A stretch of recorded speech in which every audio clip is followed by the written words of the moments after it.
We all know that feeling, right? A bad night's sleep can completely wreck your day. But what if I told you it could be doing more than that? What if it's actually aging your brain? Today, we're going to dig into a really fascinating new study that connects the dots between how well you sleep and how fast your brain gets old. It's a question we should all be asking ourselves. I mean, think about that for a second. Could a rough night of tossing and turning, literally, physically, make your brain older? We're not just talking about feeling a little foggy or forgetful the next day. We're talking about a measurable change deep inside your head. Could the way you sleep tonight actually impact how old your brain is 10 years from now? Well, according to a team of researchers over in Sweden, the short answer is a pretty clear and resounding yes. The evidence they've put together is, frankly, pretty compelling. So let's break down exactly what they found and, more importantly, what it means for every single one of us. Okay, before we jump into the really juicy new findings, let's just set the stage a bit. Because poor sleep isn't just you feeling grumpy in the morning, it's a massive public health issue. And look, we're not talking about a small, niche problem here. A recent national survey found that almost 1 in 7 adults, that's 14.5%, said they have trouble sleeping on a regular basis. That is millions and millions of people struggling every single night. And we've known for a while that this has some really serious consequences. I mean, beyond just wrecking your mood, we know that chronic sleep issues are linked to a higher risk of heart attack and a totally disrupted immune system. But here's the key, and I want you to remember this.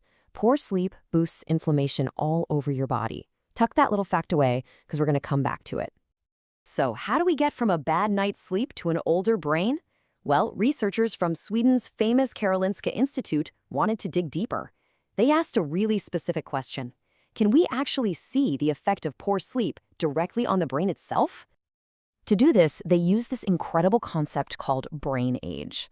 And I want to be clear, this isn't just some cute metaphor.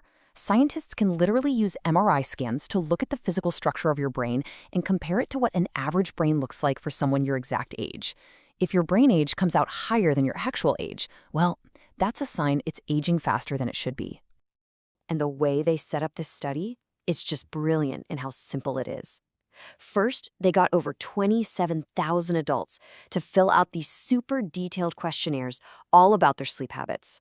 And then they waited for about 9 years. After all that time passed, they brought those exact same people back, put them in an MRI machine, and calculated their brain age. Now, based on those original sleep questionnaires, they sorted everybody into 3 buckets. You had your healthy sleepers, a big group in the middle they called intermediate, and then a small but really significant group of poor sleepers. This was the key, right? Because now they could compare what happened to the brains in each of these groups over the long haul. All right, so after nearly a decade of tracking all these people, what did those brain scans actually show? This is where things get really, really eye-opening. Here it is, the big headline number. The researchers found that the people with the worst sleep habits had a brain age that was, on average, a full year older than their actual birthday age. A whole extra year of aging packed onto their brain, and it was linked directly to how they slept. They actually called this the brain age gap. It's like for the poor sleepers, the biological clock in their brain was ticking faster than the calendar. It's a real, tangible difference that built up over those 9 years. But wait. It gets even more specific than that. They found what's called a dose-response effect, which basically means the worse your sleep, the worse the outcome. For every drop in a person's sleep quality score, their brain aged about 6 months faster. And here's a weird twist. This connection was way stronger in men. The researchers said this was unexpected, but it might have something to do with conditions like sleep apnea, which is more common in men. So you might be thinking, okay, 1 year. What's the big deal? It might not sound like a total catastrophe, right? But what does this accelerated brain aging actually mean for you in the real world? Why should this number actually concern you? Hey, remember that thing I told you to remember? Inflammation? Well, here it is again. It turns out to be a primary suspect. The study found that inflammation could explain about 10% of this link between bad sleep and an older brain. Now, that's not the whole story, but it's a huge piece of the puzzle. Basically, chronic inflammation can damage brain cells, confirming that what happens in your body has a direct impact on your brain. And experts are really clear that we need to take this seriously. As Dr. Gupta says, this isn't just about feeling tired. Even these small changes, this 1-year gap, they add up over time. It's not a one-time thing. It's a sign of a process that's happening year after year. And Dr. Daniel Trung puts an even finer point on it. He explains that you have to look at this in the context of your overall health. He warns that when you stack this accelerated brain aging on top of other common risks, like high blood pressure or not getting enough exercise, it could be the very thing that tips the scales and pushes someone closer to serious conditions like dementia. Okay, I know this might all be sounding a little bit scary, but here's the good news. The real takeaway here is about empowerment, because unlike your birthday, your sleep quality is something you actually have some control over. This knowledge gives you the power to fight back and protect your brain.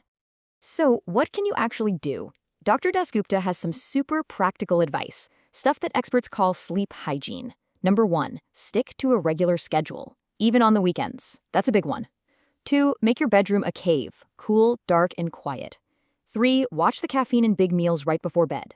4, create a relaxing wind-down routine, like reading a book. All these things can help lower that inflammation we talked about. And of course, if you try all this and you're still struggling, it's always a good idea to talk to a pro. And really, that's what this all comes down to. This research isn't just a bunch of numbers in a journal. It's a call to action for all of us. It shows that the little choices you make every single evening have a real physical impact. So the question I want to leave you with is this. Looking at that list, what's one small change you can make tonight for the good of your future brain?